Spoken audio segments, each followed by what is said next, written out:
There was a question from Jurica who asked me, how can we implement all these things about family evangelism in this very period of time now in the COVID situation? I hope in the next presentation I will answer your question. And I really hope that I can involve all of you because I want to learn from you as well. So let me just share my screen. And in this second part, I would like to share something with you, which is quite of an experiment. We are all on the way of learning things in this new situation. We are not experts yet. I think there are no experts because none of us were prepared for this situation. But I want to invite you to a journey to go with me during the last 2 years and to see how I think about family evangelism, and maybe it can inspire you as well to have some new ideas. Let us get back 2 years to the last Family Ministries leadership training.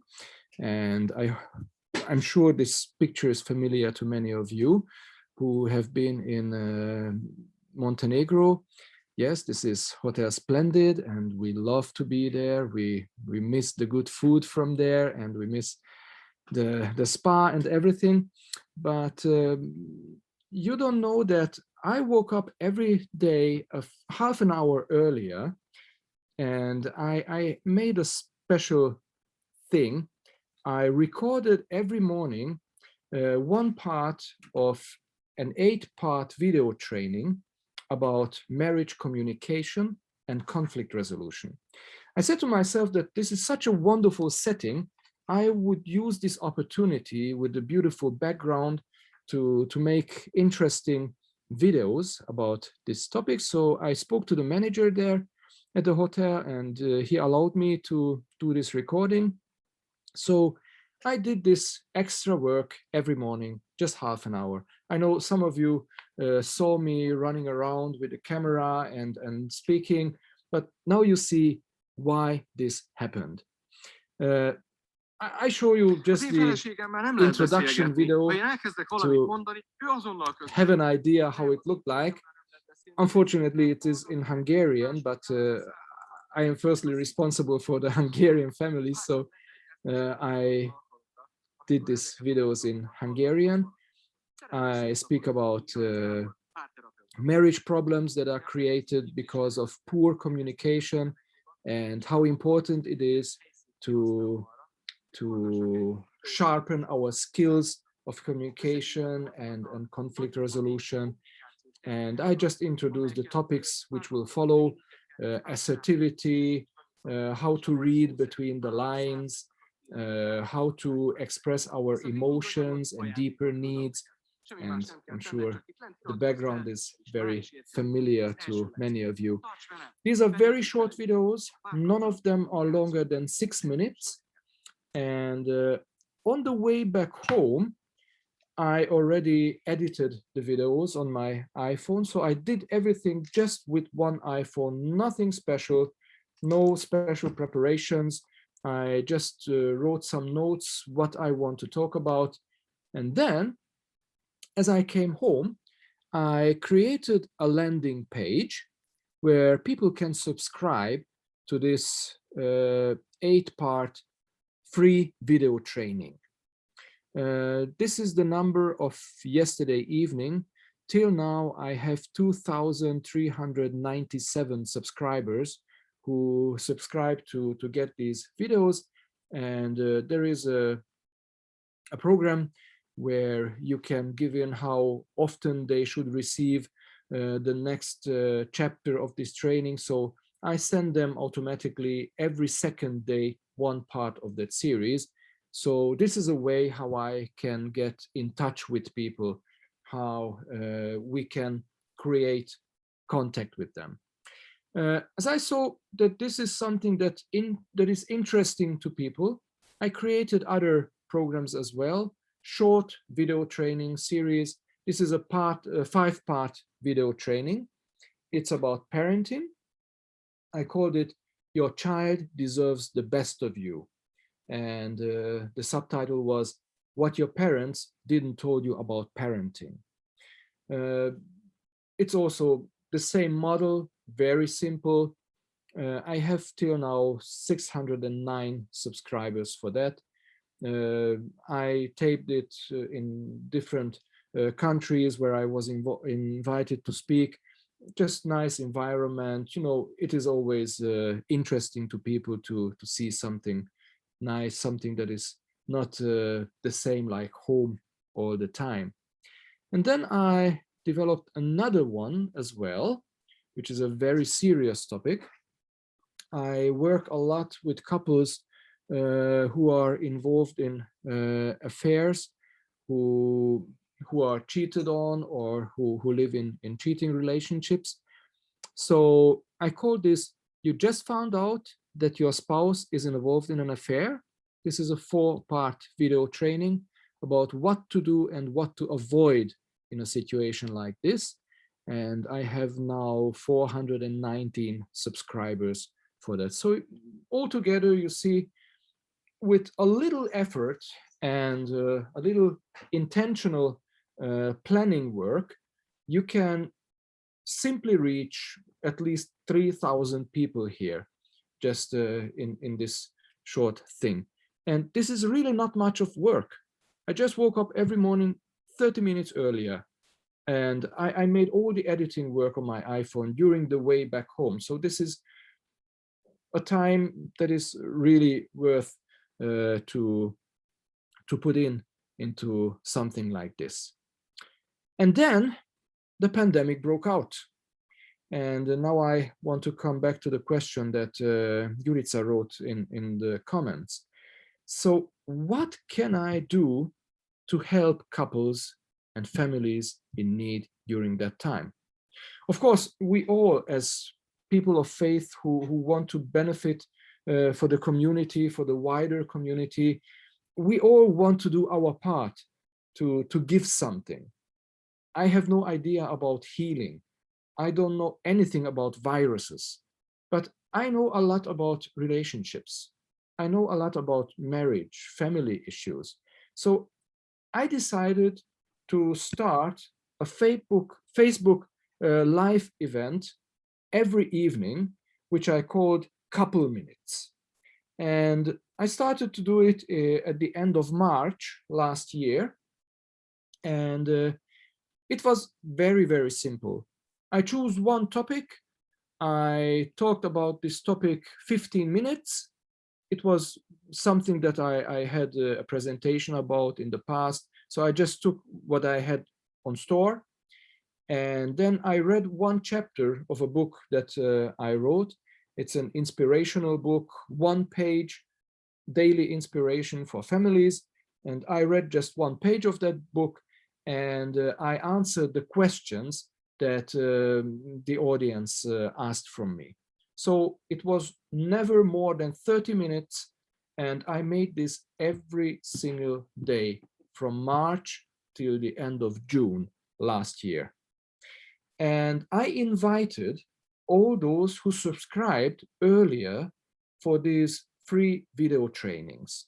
You can call this a clickbait or however you want, but it was something where people got to know me, they developed a trust in me, and they were curious what I have to offer for them in the time of crisis. And they came. And the reaction was much better than I ever imagined. On the first few evenings, we had about 80 to 100 viewers who were live with us. And then they started to share it with their friends on Facebook, and thousands of people were watching these videos. I just listed here some of the topics.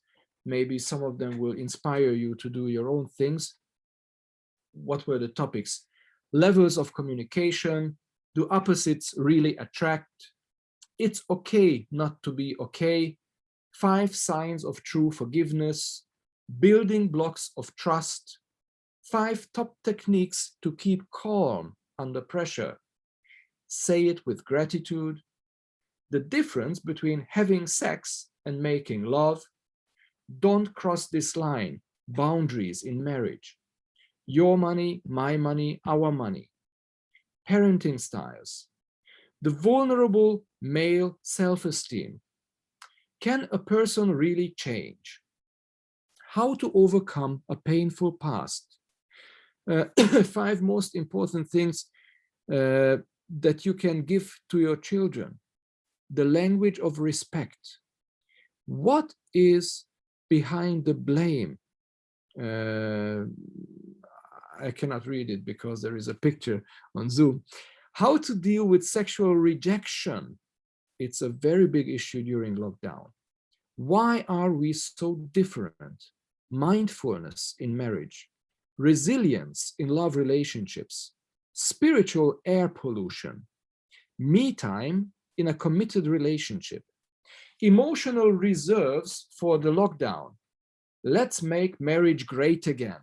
It was a video that was watched by many people. I think somewhere about 30,000 viewers watched this video. It was in the time of the American election. And of course, when everybody talks about an issue, then you can combine it with something from your own field. And this is something that make people really curious. So instead of let's make America great again, I just wrote, let's make marriage great again. 7 indoor dating tips. How can you go for a date with your spouse when you are logged in? This was also a very good one. My son watched porn. What now? Become an influencer at home. Watch your words. The real issue behind your quarrels. Why is it so hard to forgive? You can't force kindness. One night stand with your wife. Intercultural couples. And the list goes on and on. We did later a billboard campaign as well. So this is one of the streets in Budapest. And till June, we had numbers going really high. Now we have more than 130 videos on my Facebook page. The views were between 5,000 and 30,000 per episode, and live participants were between 250 and 970. I had once even 970 people at the same time sitting in front of their screen and following what happens there. Now I do it every Friday evening. So I don't do it every day anymore because it is extremely exhausting. And of course, when you are in that constant pressure of creating new content, it makes your brain literally dry out.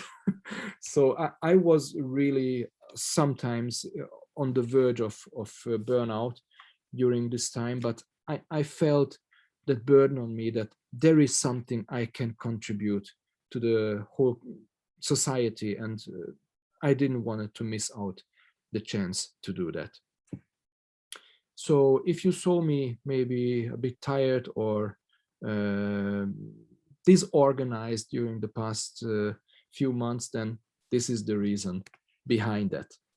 So let us speak a little about the results of that. We are still in the progress, so these are not the final results. This is just a snapshot. Where are we right now?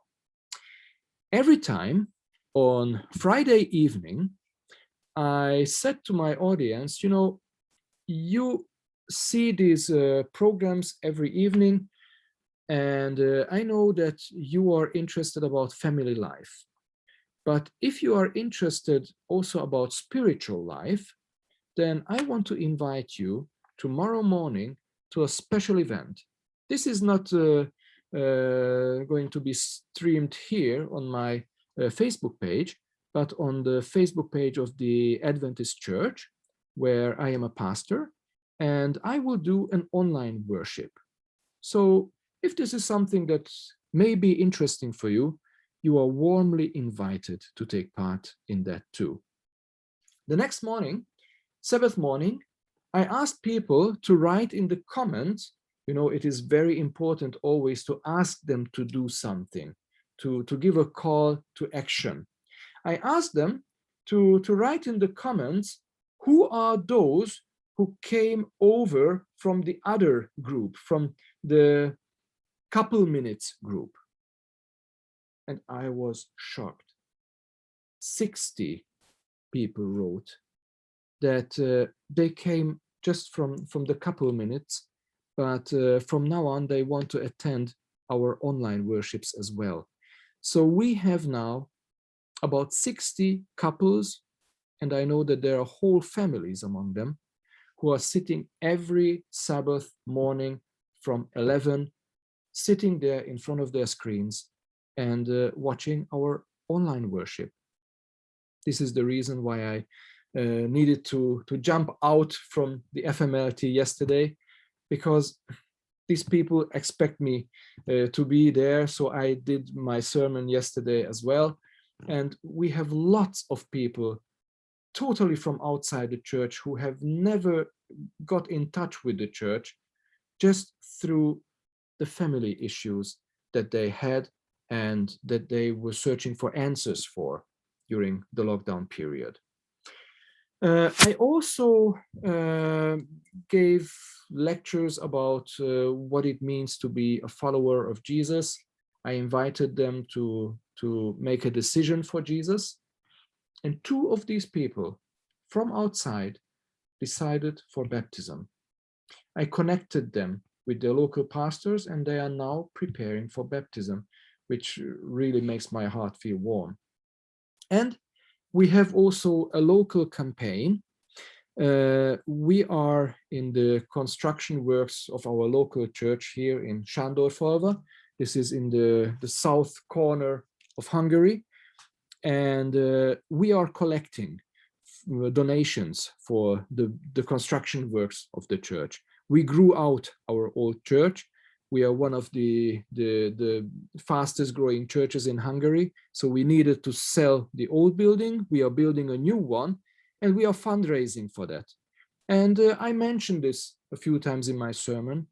And till now, these people sent us more than 11,000 euros for the construction works of our new church. So it's not about the amount of money, it's about the commitment of the people. I want to highlight the commitment, because if they feel that we gave them something they value, something that is a real help for them, they get committed to everything that we do. And they are attached to our programs, to our church as well. So this is just an example what we do here in our context. It is, I'm sure it's not a model that can be implemented everywhere the same way. I don't share it with you to do the same, but I share it to you to give you some inspiration, to start new ways of thinking about family evangelism. And now I will quit talking, and it's time for you to work together in your breakout rooms. I would like you to list some of the most successful family evangelism programs in your country, because I want to learn from you as well. And as a group, try to find new creative ways to reach families or couples. Like, for example, I did with this video training series. Number 3, what resources, skills, materials, program, research, or whatever, do we have as a church that could be of interest for secular families? 4, how can we mobilize families in the church for family evangelism? 5, what are the topics in your context that would work the best for family evangelism? And the last one, what would you suggest to a local church that wants to start family evangelism. So what about if we do it till 11 Central European time, till 10 in British time, then we have 22 minutes in breakout rooms. And then I invite you to come back and to give a short report about your results, because I'm so curious about your thoughts as well. Okay?